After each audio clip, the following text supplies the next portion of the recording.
Hey guys, welcome back to Clownfish TV. This is Kneon. I am here with Geeky Sparkles. Hello.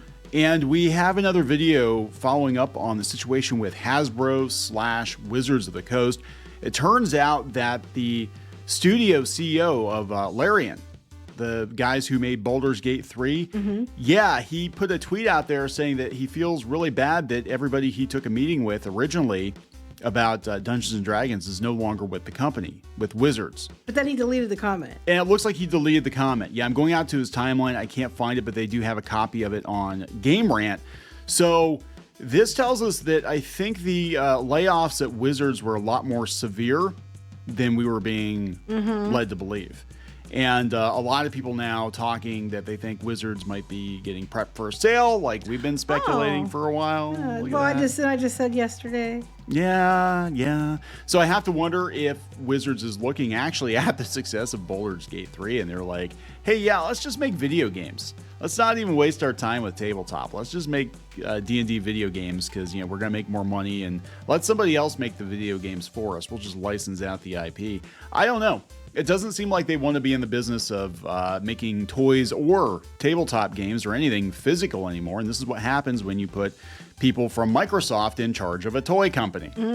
So let's talk about this. Before we get into it any further, please subscribe for more pop culture news, views, and rants, guys. You get a woohoo if you do. You'll get another woohoo if you got to shop clownfish.com. Pick up a copy of Crimson Wren and previously on Clownfish TV. We do have some of these books left. We reopened the Second Chance campaign. They are shipping almost immediately because Geeky's very, very busy. Yes, boxing up and those books. who backed the original campaign, there's like one group that you're still working on. There's mostly. one group from Indiegogo that for some reason the addresses did not import So at make all. sure you check, and if you were the one that had the signed version, make sure you check that you gave us your address so we can get that out to you. We have a handful of problematic international packages that need to go out yet. And we have some people that did not fill out their surveys on Kickstarter, and I have absolutely no way to get you books. I'm going to reach out to people once we're done with everything else. And we also had a handful of books come back because the addresses were incorrect. I mean, this is typical stuff when you're shipping thousands of books. All things considered, considering we were shipping thousands of books, I'm shocked we didn't get more back than we did. But let's talk about this. We'll talk about the layoffs at Hasbro. And then we're going to talk about what's going on with Baldur's Gate. This comes from GeekWire. They said Hasbro laying off Wizards of the Coast staff is baffling, and it could lead to a brain drain. I don't think it's that baffling, but we're going to talk about what they say, and then I question the argument that it's because, that Wizards is doing amazing and fantastic. It's like you don't get rid of people that are doing amazing and fantastic. Yeah, I don't think they are. And again, we had Bank of America asking questions about Magic the Gathering, why they're overproducing cards. We've found Magic cards in landfills. Not us personally, but no. I haven't been out in the land. That's what we do when we're not recording, guys. We're at landfills searching for this shit. I was looking for ET Atari cartridges, and I just happened to find cases and cases of Magic cards. Instead, actually, yeah, because we heard that during the pandemic, they're like, "Wow, Wizards is doing so good." It might have been during the pandemic because people were stuck in their houses. D&D's better than ever, guys. Stranger Things, brand synergy, and now we're seeing a bunch of D&D stuff get dumped off at Ollie's, just like everything else that Hasbro produces. And they're saying that they're doing so well in that segment, but I'm wondering how much of it is they're doing so well with their actual tabletop stuff, or is it because like the tie-ins for video games and stuff is what's saving them? Yeah, I think D&D, I'm going to be on. I mean, this is coming from somebody who's, was playing D&D back in the day, and I've seen the ups and downs. Oh, you're one of the people that should be kept out now. I'm one of the those toxic people from the good old days. Yeah. Can't keep him out. I remember TSR. D&D is always cycled. It always, has like spurts of popularity, and then it kind of like, there's spurt misogynist. There's an ebb and flow to D&D, right? And D&D 5e saw a lot of uptick in popularity because of Critical Role, and then D&D as a brand saw an uptick in popularity because of Stranger Things and all of that. But it does ebb and flow, and these corporations, they don't understand. Things don't always go up. You're not allowed to say flow because you're not a woman. Oh, excuse me. So GeekWire does point out, they said, as has been the case for the last couple of years, Hasbro's gaming endeavors, led by Wizards, have been the only consistently profitable part of the company. In its most recent earnings report, Hasbro wrote that its toy and entertainment segments are both losing money, while the gaming segment grew by 40% in Q3 2023. Right. Does that roll in like the video games and stuff like that?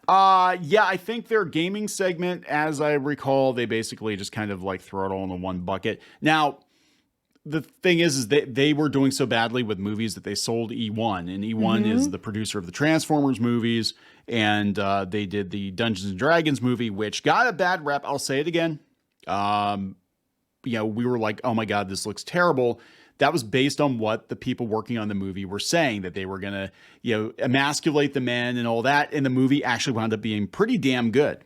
He loves the chunky dragon. I love the fat dragon. Can I say fat? Am I allowed to say fat? I don't know. I'm fat. I'm not offended. They got rid of fat, and you're not that thick.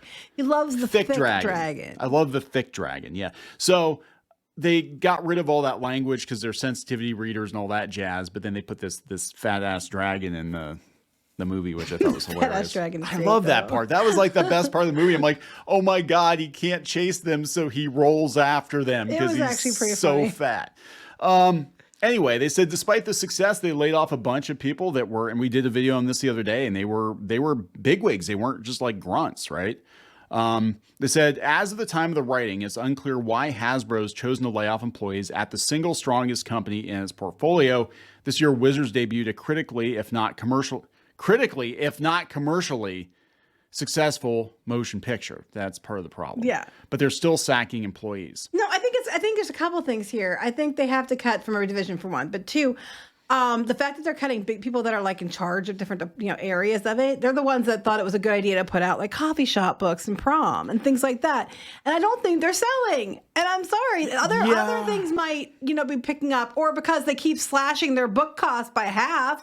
That might be another reason why their sales are increased. Well, but they wouldn't just get rid of them for no reason. Yeah, I think they're looking at the long-term future for D&D, and they shot themselves in the foot with the OGL. The rainbow Hasbro shells?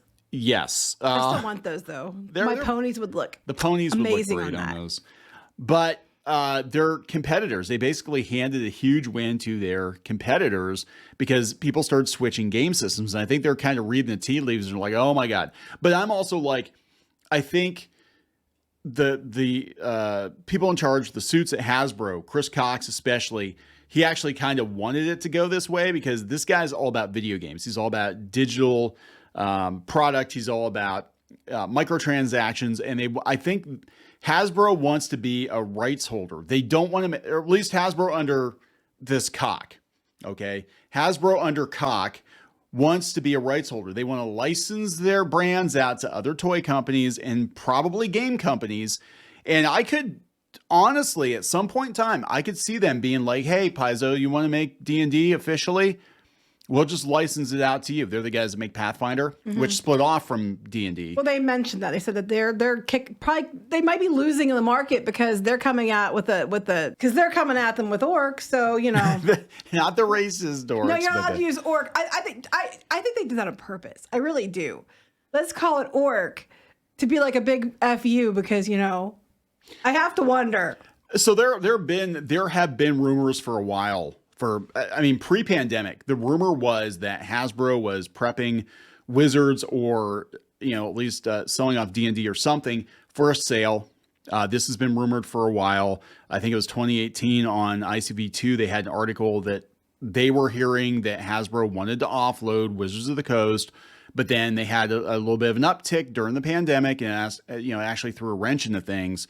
But now that we're clearly on the other side of it, and the sales are dropping and they're dumping stuff off at Ollie's and, whatever, I could see them fire sailing Wizards. I don't know if they will, though, because that's what's bringing them the money with like the Baldur's Gate and stuff like that. So I think they'll license it out. Yeah. But they're definitely trimming it down.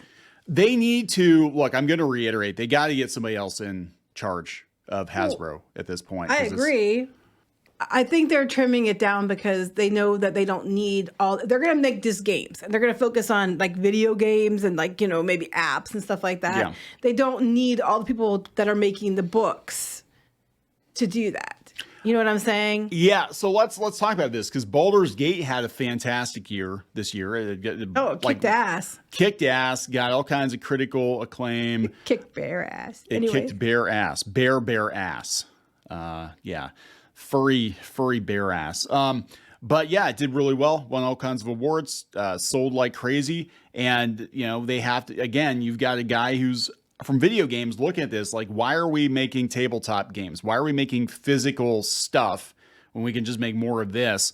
But the head of Larian Studios, which developed Baldur's Gate, said that almost all the people who were in the original meetings when Baldur's Gate 3 was approved are no longer working at Wizards of the Coast after the layoffs. And he got rid of that tweet. I think he wasn't supposed to say that because don't be honest. Don't be honest, because some of the people came out publicly and said they were no longer with Wizards, not everybody. But this means that it's pretty bad because they would have brought the big guns in to take a meeting about doing a Baldur's Gate game. That's what I'm saying.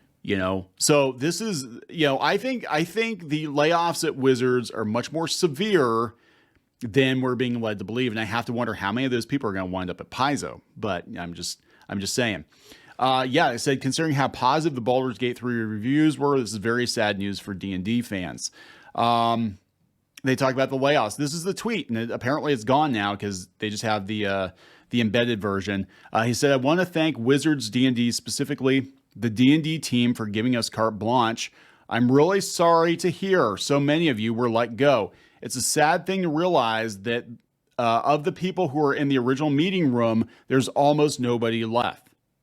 I mean, again, they would have brought the bigwigs in from D&D to take a meeting about doing a game like this, and they're gone. So what the hell's going on? What the hell's going on over there? He didn't specify the names of any people who were fired. He did take that tweet down, I believe. And it's already known that several people who worked on the D&D team were let go earlier this week. But I think it's much, much, much worse than they're saying. And so I don't know what's going on at Hasbro. It feels like there's panic.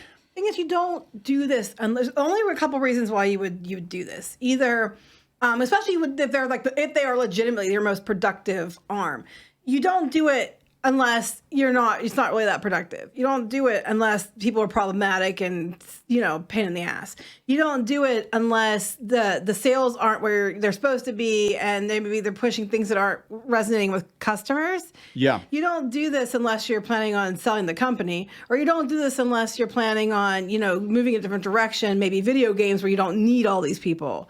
Because some of these people that were higher up in the company might not be as willing to go along with the idea of let's just make things video games. So that's easier just to get them out of the way. Yeah. I don't know. Those are the reasons you would do something like this. Yeah, I think whatever is going to happen next with Wizards of the Coast and Dungeons and Dragons, I think there's going to be a seismic shift. I think that some of the people, it might have been their own undoing, like the OGL stuff. That might have been their own, like, okay, well, we were going to move in this direction anyway. This makes it so much easier now because the backlash, everybody's jumping ship to other tabletop systems. Yeah. And they're still on tabletop. We're going to take it into a different space. Right. And, they're really pushing this virtual tabletop. And Critical Role, they were sort of the cheerleaders for D&D for a long time. And we're kind of on the other side of it now because I guess I haven't been following it really close, but I guess they released their own tabletop system and it landed with a thud. People are like, this is barely a game. Like, what is this?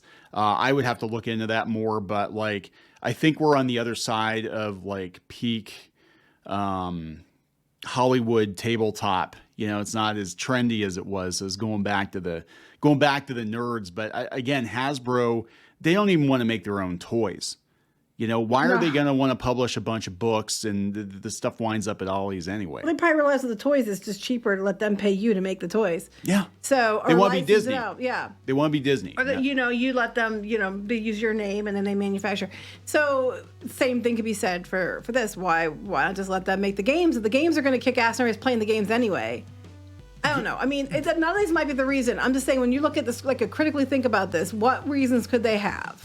Yeah, and they might just look at the profit margin and be like, overall we make more profit just licensing our brand out to other companies, and we let them take all the risk and the manufacturing costs. We don't have to deal with the headaches of, inventory and people out there on social media blabbing. And if it was just about cutting employees, and you might need a couple of big employees for bigger numbers, but if it was just about cutting employees, you'd cut the ones that, you know, aren't key to your business, they're not core to that, you know, what makes that go. Like some of these people are like been there for years and they're really up there. They're ones that were in this meeting for Baldur's Gate and stuff. They're key to that industry. Unless like they're really, really expensive and you want to cut one of them instead of, you know, to save like 20 other people, you're going to cut the people that aren't that. And they didn't. They cut those people. So either they had to save a lot of money fast, or which tells me they aren't doing that well, because then why cut them? Or they want to take it in some other direction and they're going to be in the way. Sometimes you fuck a bear and sometimes the bear fucks you. That's right. I don't know, guys. If, you know, Baldur's Gate 3 was a failure, I don't know if this would have happened, to be honest. But I don't know. So we're gonna wrap this up. Yep. Please subscribe for more pop culture news, views, and rants. We'll talk later. Bye.